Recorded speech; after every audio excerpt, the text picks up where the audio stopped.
Hello student, sem two में computer subject में अब हम स्टार्ट करेंगे chapter 1 generation of computer. There are 3 generation living in my house. पहले हम लोग जनरेशन क्या होता है उसके बारे में देखते हैं। My generation, my brother and my sister. फिर आता है second, my father generation, his brother and sisters. Grandfather generation, his brother and sister. तो ये जो क्या है, ये 3 जनरेशन दिखाया गया है। दादाजी वाला, फिर उसके पापा वाला, और तीसरा जो लड़का है उसकी।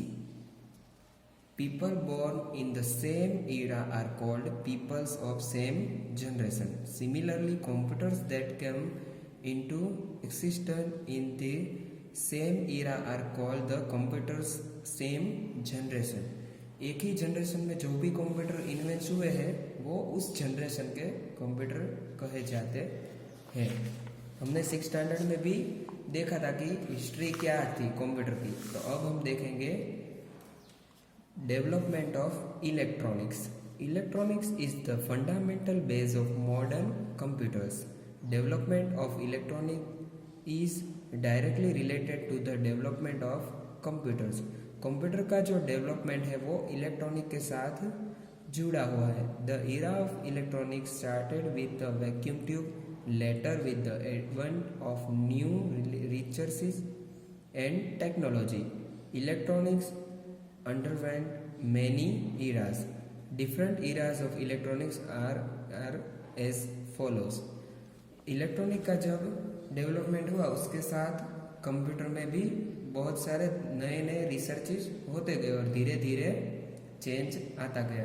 तो सबसे पहले क्या था, era of vacuum tube. The most fundamental electronic device called vacuum tube was invented in 1904। It was used in all the electronic equipment. Earlier computers were made using vacuum tube। सबसे पहले 1904 में वैक्यूम ट्यूब आई थी, उसका invent हुआ था और उसी में से धीरे धीरे उसका इन्वेंट हुआ। उसके बाद आई ट्रांजिस्टर। तो सेकंड है ईरा ऑफ ट्रांजिस्टर। फिर आया ट्रांजिस्टर का युग। After vacuum tube came the era of transistor.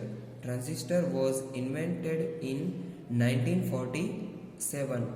One transistor was equivalent to many vacuum tube. एक ट्रांजिस्टर जो था वो बहुत सारी वैक्यूम ट्यूब के बराबर था। With the advent of transistor all the electronic devices started using transistor. After vacuum tube computer started using transistor. पहले कंप्यूटर में वैक्यूम ट्यूब यूज होती थी, उसके बाद ट्रांजिस्टर यूज होने लगा। फिर उसके बाद आता है integrated circuit, IC। After transistor came the era of integrated circuits. Integrated circuit are also called IC in short। IC was invented around 1964। One IC was equivalent to thousands of transistors। With the advent of IC, all the electronic devices started using IC। फिर सभी electronic device में integrated circuit use होना start हो गया था। After transistor computer also started using ICs। और उसके बाद आता है VLSI, very large scale integration. तो VLSI इरा में क्या था, after the invention of ICs scientists started packing more and more transistors in the same space। Now millions of transistors are being packed in a very small chip। This technology is called VLSI technology। VLSI technology came into existence around 1972। Modern computers are using VLSI chips in their design. अब जो भी modern computer आता है, जैसे हमारा mobile है, laptop है, PC है, सब में VLSI चिप ही यूज होती है। अब है जनरेशन्स ऑफ कंप्यूटर। अब कंप्यूटर की जनरेशन क्या है वो हम देखेंगे। Computer generation are directly related to the era of electronic development because computers were made using the electronic devices of that era. Following are the generation of computer. First generation computers 1942 से 1955. First generation computer were voluminous in the size. They made use of vacuum tubes. ENIAC, EDSAC, UNIVAC are the example of first generation computer. आप यहाँ image में देख सकते हो कि उस time पे के कंप्यूटर कैसे थे जिसमें वैक्यूम ट्यूब यूज होती थी. Their size was very large, there speed was very slow, they generated lot of heat, heavy air conditioning was required of them, they were not reliable because of the vacuum tube. वो इतने size में बड़े थे और वो बहुत slow में काम करते थे और बहुत हीट जनरेट होती थी उसमें, और उसमें हेवी एयर कंडीशनिंग भी रिक्वायर्ड होता था. कूलिंग ज़्यादा चाहिए था उसको, और वो रिलायबल भी नहीं थे फर्स्ट जनरेशन के कंप्यूटर. उसके बाद आता है सेकेंड जनरेशन कंप्यूटर्स जो 1955 से लेकर 1964 तक थे. Transistor was the smaller and more reliable suitable of vacuum tube. Although transistor was invented in 1948, but it was used in computer in the year 1958. It was less expensive and smaller than smallest vacuum tube. It consumed less power and produced very little heat.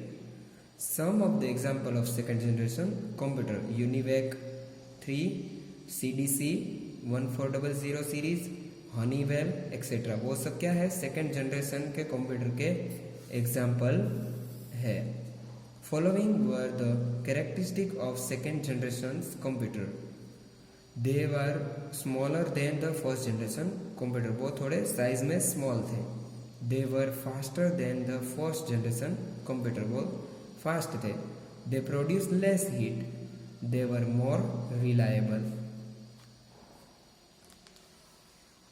अब आती है third generation. Third generation computers 1964 to 75. As the time passed, technology advanced. There come in the era of small scale integration called SSI. Due to SSI technology, it was possible to put 10 to 20 transistor circuit into a very small chip. The third generation computer made use of microchips. These chips were also called ICs. Third generation में IC का use होता था. Since an IC was capable of holding many transistors, hence third generation computer were smaller in size and faster in speed. Few popular third generation computer are IBM 360 series, 370 series, UNIVAC, HOG 9000 series etc. Some of them are still in use. और इसमें से बहुत सारे तो अभी भी use में है थर्ड जनरेशन के कंप्यूटर. अब आता है fourth generation computer. Fourth generation computer 1975 onwards. जो अब हम यूज करते हैं वो क्या है, फोर्थ जनरेशन के computer. As the time was passed by, electronic scientists were working towards minimization of circuits. They were aiming to put more and more transistor circuit into some space. After small scale integration technology, there come a new technology called medium scale integration, MSI. उसके बाद आता है MSI. In MSI technology, it was possible to put 100 of transistor into a single chip.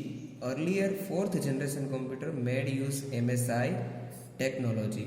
Later, large scale integration technology was developed, which was able to put around 30,000 transistor circuit into a single chip. इसमें 30,000 transistor एक ही chip में आ सकते हैं. After LSI come the era of very large scale integration. हमने जो देखा था VLSI technology. VLSI technology has put millions of transistor into single chip. VLSI में मिलियन ट्रांजिस्टर थे, मतलब एक चिप में 10 लाख ट्रांजिस्टर भी रख सकते थे। These days computer are making use of VLSI technology computer that we are using today are 4th generation computer। अभी जो हम लोग यूज करते हैं वो क्या है? 4th generation के computer. In other word you can say that 4th generation computer are the computers that make use of VLSI technology। और ये 4th जनरेशन के एग्जाम्पल है, जैसे डेस्कटॉप कंप्यूटर जो हम लोग बैंक और होटल और सब जगह पे देखते हैं, फिर है लैपटॉप कंप्यूटर्स, फिर है टैबलेट और पाम टॉप, और अब तो मोबाइल भी आ गए हैं। और अब है last 5th generation computers. Future 5th generation computer are not yet fully ready. अभी तक वो रेडी नहीं है। They are still in the development phase. अभी वो डेवलपमेंट फेज में है। This computer are dreams of Japanese scientist. They are started working in this direction many year ago. अभी वो क्या कर रहे हैं कि उसका इन्वेंशन चालू है। Although modern computer are very powerful and fast but they lack thinking power. उसमें थिंकिंग पावर नहीं है। 5th generation computer will have thinking power and capability to make decision like human beings. The concept of artificial intelligence is being used in 5th generation computer। 5th generation computer में क्या होगा? Artificial intelligence, जो अपने आप सोच सकते हैं, अपने आप चल सकते हैं। तो 5th जनरेशन के कंप्यूटर कुछ ऐसे होंगे। आप लोगों ने रोबोट मूवी जरूर देखी होगी, तो उसमें 5th जनरेशन के कंप्यूटर दिखाया गया है। तो 5th जनरेशन का कंप्यूटर कुछ ऐसा होगा, जो सोच भी सकता होगा और अपने आप डिसीजन ले भी सकता होगा। तो अब हम एक बार फिर से देख लेते हैं। फर्स्ट जनरेशन जो 1942 से लेकर 1955 तक है, उसमें क्या यूज होता था? Vacuum tube.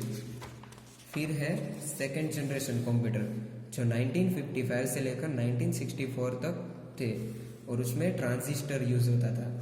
फिर है थर्ड जनरेशन कंप्यूटर जो 1964 से लेकर 1975 तक थे, उसमें क्या होता था?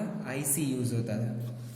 और 4th जनरेशन का कंप्यूटर जिसमें VLSI टेक्नोलॉजी यूज होती थी, जो 1974 से स्टार्ट हुआ, जो अभी तक हम लोग कर रहे हैं यूज, वो सभी कंप्यूटर 4th जनरेशन के कंप्यूटर है।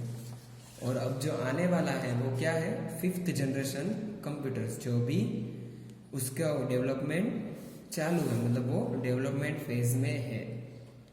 तो अब आपको कंप्यूटर की जनरेशन समझ में आ गई, तो इसको आपको अच्छे से रीड करना है और समझना है।